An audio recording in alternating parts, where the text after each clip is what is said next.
Hey, this is Taylor with Believe in the Run, and I'm here today giving you all the details on what I'm bringing with to the Leadville Trail 100.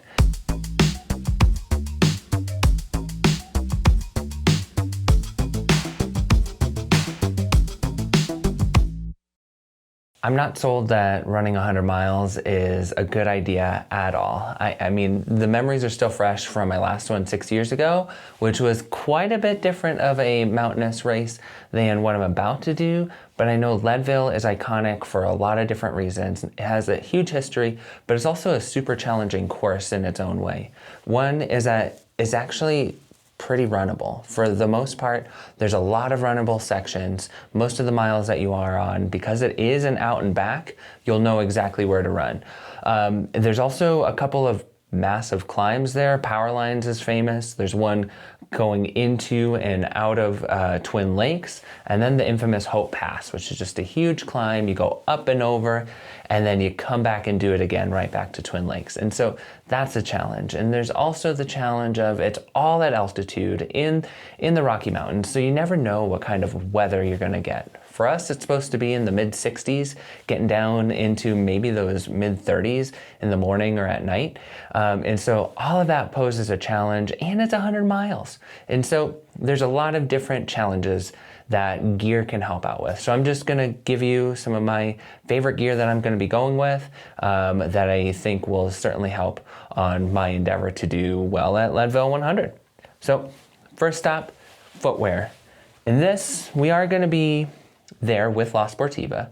This shoe that I'm going to show you, I would have had in my top anyways for this course, or really any trail racing course right now, whether it's ultra or sub-ultra. This is a super versatile shoe. The La Sportiva Prodigio Pro is one of our favorites right now. It's apparently everybody's favorite because you can't buy it anywhere. It's sold out every time they get a new shipment. The reason is it has a really nice fit, super nice underfoot feel with that X-Flow speed, and great grip. So when you get all of those things together in one shoe, it just becomes a super versatile, dependable shoe. I'm hoping to be in this for the long haul because there are a lot of runnable sections. This is a very runnable shoe in that sense. So I'm looking forward to spending my day in the La Sportiva Prodigio Pro. If things start to go sideways a little bit, I've been dealing with an injury for a while, and if I need a little more stability or protection underfoot, Prodigio Max. That's gonna bring with it a really nice fit still on top, quite protective, a little more dense in that midsole just for some more stability. I might throw this on later in the race, but hopefully I don't have to, but it is a great mountain shoe for the long haul. And obviously, 100 miles, that's the long haul. Moving on to apparel. My strategy here is to be as light as possible with apparel, but also just functional. I get really warm. It's not supposed to be a warm day, but the sun at 10,000 feet and higher can be intense. So I'm going with a lightweight La Sportiva wave shirt. It's really breathable. You can see right through it. I like that it's white to reflect some of that sun and just keep me cool. It has some really nice strategic vents underarm, just a light t-shirt for the top, and I can always layer it if I need to.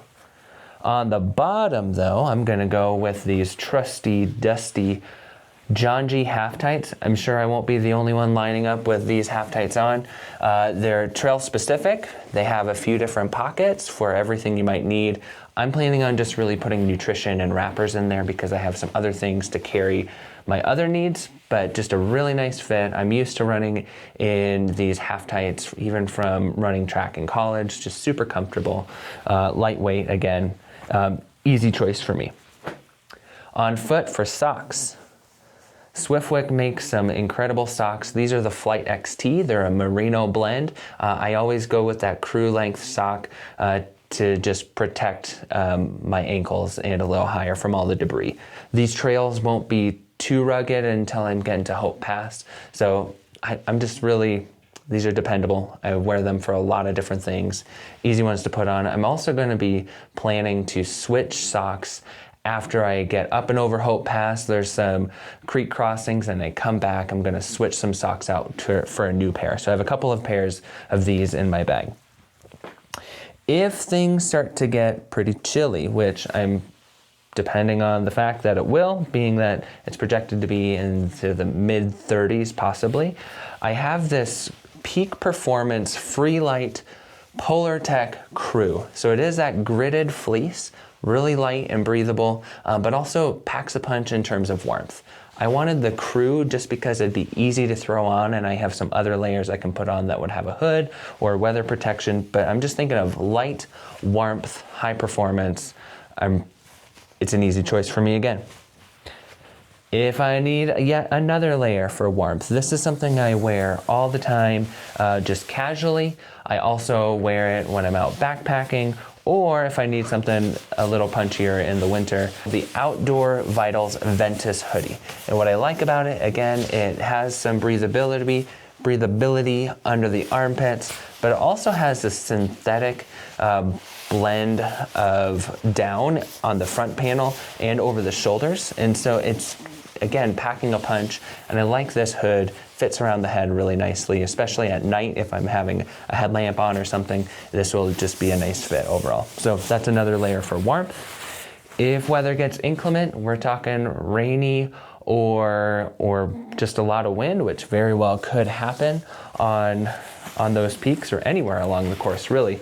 My first choice I'm gonna go to is gonna be this La Sportiva Blizzard jacket, and this is on sale. This is a jacket that I've pulled on a lot for the winter runs, but what I really like about it is that it's the lightest wind jacket I've ever wore. It packs up super small, can be right in the pocket. It's small enough that I can put it in my waist belt as needed. It's just really nice. It also has a really big back panel for breathability, so you kind of get a theme here. I want to have the performance with the breathability. I need that just because I run hot. And then if it gets even wetter or colder, I'm gonna layer up with the La Sportiva Ethereal Pro rain jacket. This is honestly the lightest rain jacket I've ever had. It's really packable and it's actually waterproof. What more can you want? So that's gonna be in my pack once I pick that up for going from Twin Lakes up and over to Winfield, over Hope Pass and back. And so that's an easy choice for me again. Let's move on to some of what the crew bag is gonna have. And for a crew bag, I'm using this Norda toolbox. It's exactly what it's made for. You can use this for travel too. Of course, I've used it for that, but it's actually a really nice crew bag. It's, made of Dyneema material on the outside, has some really thoughtful pockets. Also, the backpack straps, really nice and easy for my crew who's gonna be lugging it around. Inside that, I'm gonna have a handful of different things with my nutrition and technology and some other accessories that I'm gonna bring. First, I wanna say from the start though, I'm trying to go light and fast. I'm gonna be wearing this around my waist the whole time. It's my second favorite piece of gear that I've ever had for trail running. This is the Raid LF2L waist belt. It's the most secure waist belt I've ever had. You can fit a lot in it. So what I'm planning to do is have this from the start, have a couple of soft flasks front and back, and then one in my hand. And I'll be holding that flask with the Ultimate Direction clutch wrap. Easy system, you just put it around the top of the bottle, wrap around your wrist, around the bottle, and Velcro strap. This is what I use almost every long run that I need water. Stays nice and put, and you can use the soft flasks that are collapsible, throw them in your pack, switch out for a new one. Really easy. Another thing that I'll have in my belt just throughout the day in case I'm in need of more hydration along the way. There's a lot of rivers that I can access. This is my #1 favorite piece of trail running gear that I've ever had. It's just a Solomon filter cap. And so the XA filter cap, you just throw it on top of pretty much any soft flask and you can have a nice clean water whenever you need it. So that's really just for emergencies, but I pretty much bring it for any long run. And 100 miles, that's a long run. Let's see here. I'm also gonna be using Once I get into twin lakes, ideally, I'm going to pick up a pack for going over top of Hope Pass and back. It's a really long stretch in terms of time that I won't be able to see crew and between aid stations. So I'm using the La Sportiva Trail 5-liter pack. Really simple. I'll have that jacket in the back here with a couple of soft flasks and nutrition already ready to go. It's secure, and I like this one because it has a really wide arm opening, so you just feel really mobile, and also just covers the chest really nicely, really secure across. It is a little more material than I would typically wear, but it does fit really nice, just 360 around the body because it has that broader strap system. Also, for when I go up and over Hope Pass, I want to have some poles. I've known in my past big mountain trail runs that poles are just really necessary for me climbing some of those big climbs late in a race. And so I'm going to be bringing with my trusty aluminum. These are the standard black diamond aluminum Z poles, just really packable. I'll have them right on my Raid LF2L waist belt for when I go up and over. Easy to take out, put together. You just snap them in, pull up on the handle, and you're ready to go. Also easy to take apart, throw on my belt again for when it's time for downhill. So I'll be depending on those. Let's get into some of the tech that I'll be using. The watch of choice is the Coros Vertex 2S, I should say. And so this is really nice because it's really durable, has all the settings that I want. It's the one that I wear all the time for training here in the mountains. It also can do maps while you're in GPS mode. So I'll be having that on for precautions, and it just gives me all the details I need with a huge battery life. I don't need to worry about it at all. Because I'm running at altitude and in the mountains and for a very long time, I also want to keep a close watch on my heart rate just to make sure I'm not overexerting in those first half of the race. So I'm using the Coros heart rate monitor in conjunction with my Coros Vertex 2S. For headlamps, I'm going to go with 2 of them because in the morning we're starting at 4 a.m.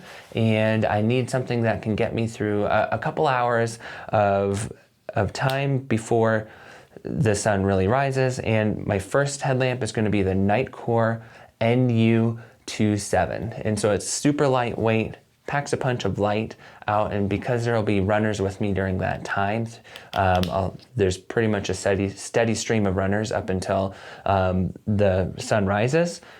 I'm just going to use a lighter, more compact headlamp that I can throw in my waist belt once I'm done with it, because I won't be able to see my crew until like mile 22 or so. Later on in the race, when it does get dark for multiple hours, Petzl R1. This is the headlamp, I would say the best headlamp on the market. It throws out a ton of lumens, a ton of light.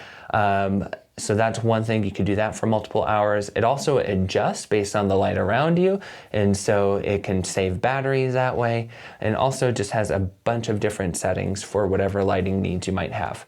And so it's just one that I can depend on, have a really nice charge pack, fits really well even for technical terrain. I wear this all the time throughout the winter when it's just cold and dark, and obviously for big adventures like this. A few other small but important items that I'll be wearing. Of course, the CLA Believe in the Run hat. Again, I'm going for light. This is super light. I wear this hat, either this or the black one, for all my long runs, just because it fits nice, keeps the sun out of your eyes, and is really light and breathable out the top. Going with the white because I want to reflect that sunlight. Also for light, when I need it, I'm going to throw on these Smith Optics Vert sunglasses. They're super light, really bounceless. I have a hard time finding a really nice pair of sunglasses that doesn't bounce and that can transition well between lighter in the trees and above tree line. And this one just really fits the bill. I've really enjoyed these so far while I've been testing those out. Also, Body Glide. Throwing that all over me for obvious reasons. Also for when it's colder, more accessories. These Smart Wool wind gloves. They're just light, fleece lined, block the wind if needed, just for extra warmth.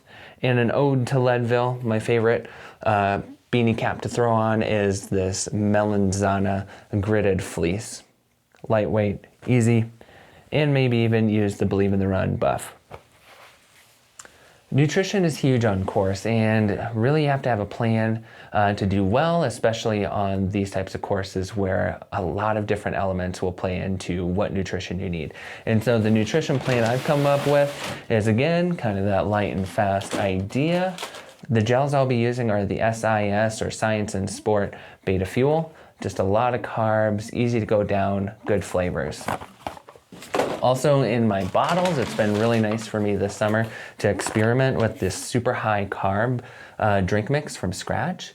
You get a lot of calories in the bottles that you need, you get some electrolytes, and it's just easy since I need a lot of fluids to get my carbs and fuel that way as well.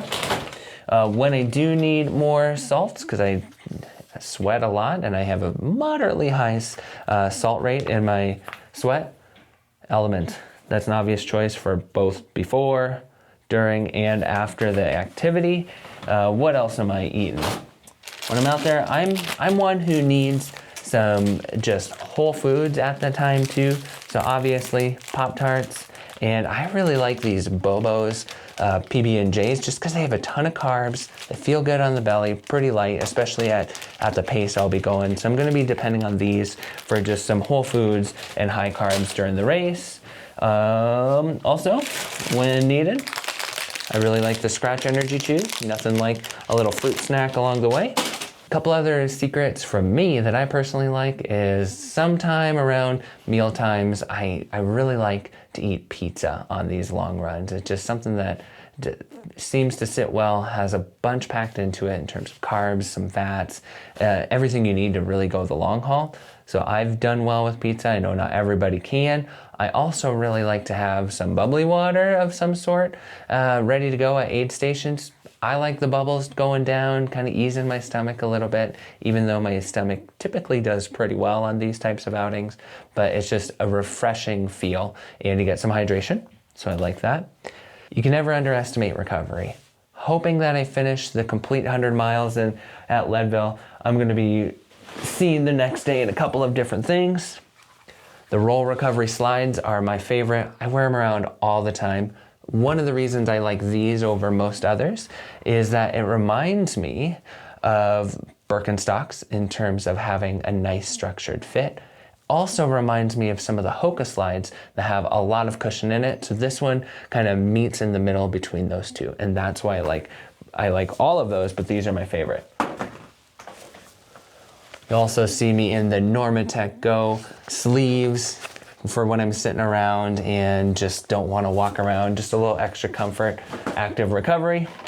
And my favorite protein, which I haven't always been a believer in a protein shake, but the Ascent protein is one of the proteins that, one, tastes really good, but also it's one of the proteins that I've actually noticed better recovery from. And so that's a really nice choice and I like it. I've already said Element as part of that recovery process. And also, I've been using this Pillar Magnesium for a couple of months. It's actually really helped with sleep and recovery. I typically don't have a lot of troubles with sleep, but I'm sleeping a little more soundly and I feel a little bit better waking up noticeably with those over the last couple months. It's a lot of stuff I'm bringing to Leadville, but hopefully all of these pieces of gear can be helpful. I know it's going to help me get through the day and recover after the day, but I hope you guys have the best day out there. If you are running, either way, check into BelieveInTheRun.com where you can find reviews for pretty much all of this gear. You can check in to our podcast for a lot of help on nutrition, just guests to be inspired by with the drop.